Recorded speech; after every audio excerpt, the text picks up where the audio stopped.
All right, so excitement. I am out photographing in Norway, southern Norway, with my Sony a7R5 and the Tamron 28-200mm. I've been invited to participate in the Sony Nordic Kando event this year, which is quite interesting. But the conditions are just too good to be inside. So therefore I had to go out and start photographing, because just look at this.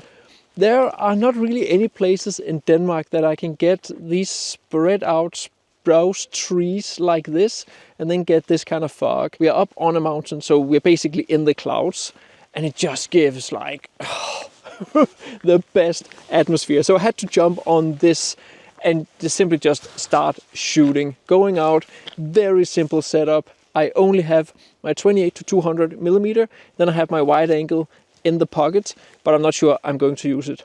The first photo I have come by that I just had to get is one in there. So you see those two trees right there in the middle. So composition something like this.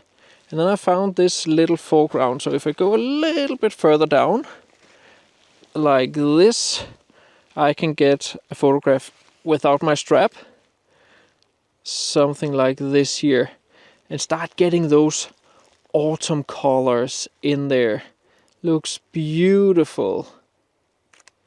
And the good thing about the Tamron 28-200 is that there's no image stabilization in it. So all the image stabilization is done by the Sony a7R5, and it has so good image stabilization. So I have no problems hand-holding photos, even zoomed into like 200mm at like 1/8 of a second. That's quite ridiculous when you think about it. But here's the first photo.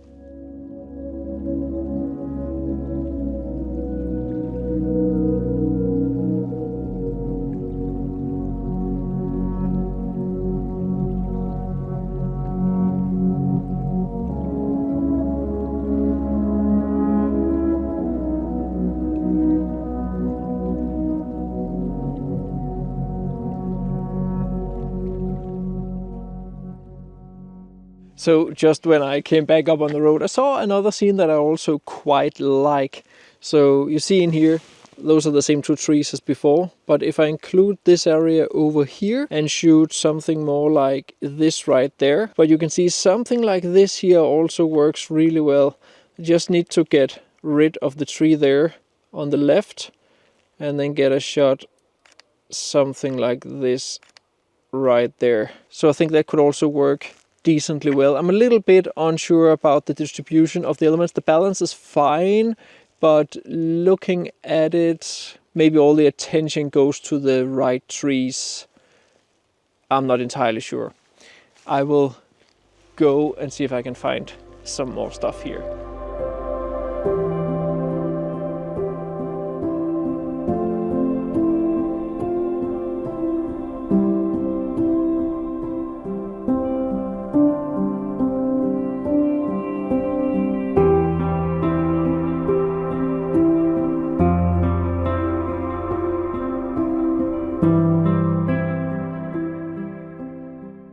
So already now I found another one. I've walked like 10 meters. It's just this composition everywhere. It's crazy. I love this. You can see right here. So you just see that collection of trees in there. And because of the fog and the mist, it just have like the best separation there to the background. I may put that cluster of trees right there in the middle, rather than including the little one there on the right. But I think I want to try both of them. And then I'm just lining them up with the foreground. So I have this beautiful combination of the colorful autumn colors there in the foreground. And then the beautiful green trees and mist there in the background. Absolutely stunning.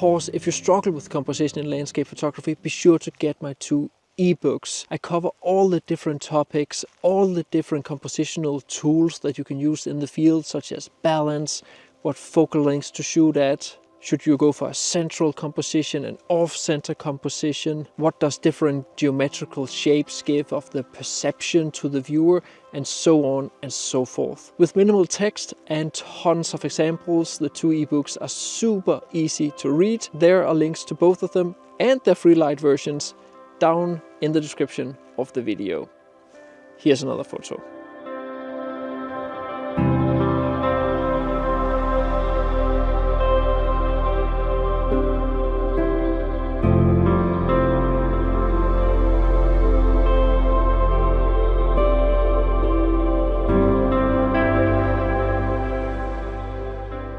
So here are the 2 photos side by side. Let me know down in the comments which one you like the best. So I have been down some other small roads and simply just pointed into the trees and photographed. I've taken so many photographs that I'm not going to talk you through all of it. I absolutely love this kind of photography because there's no storytelling in it. It's all about the mood, about the atmosphere, the minimalism, the simplicity of the scene. But here is a collection of some of the photos I captured simply just by looking and being like, oh, that's pretty, and then trying to line up the trees here in the mist. It's simple photos like these that you can hang on your wall in a frame that doesn't take up too much of the visual space in a living room or in a bedroom or wherever. It just looks super simple and beautiful. So here are some photos.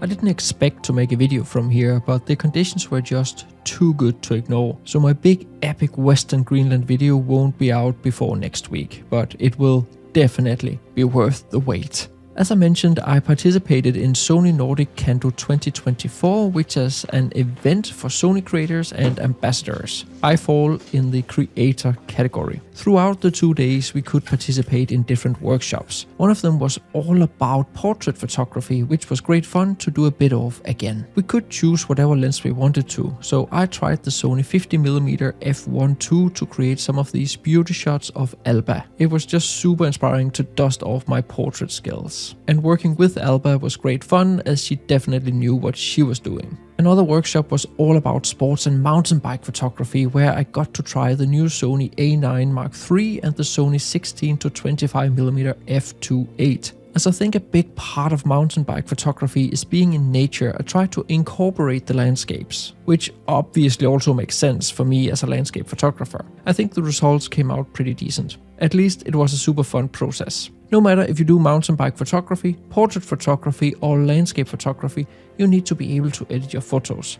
In my big post-processing course, I teach you all my different tricks and techniques, such as blending and editing with luminosity masks, adding and controlling glow and atmosphere, focus stacking, drawing attention to the subject, cleaning your photos properly, blending layers, and much more. There is a coupon code to save some money along with a link down in the description of the video.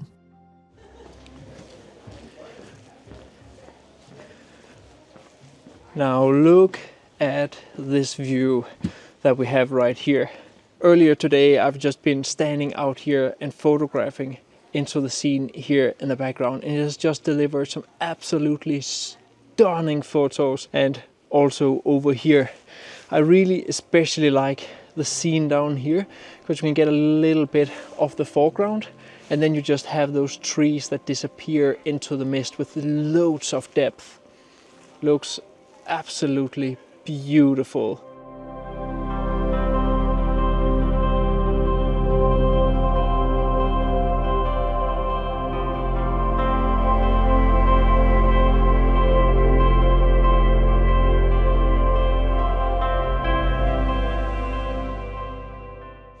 I'm not sure, but I may actually have got some of my favorite photos of the year.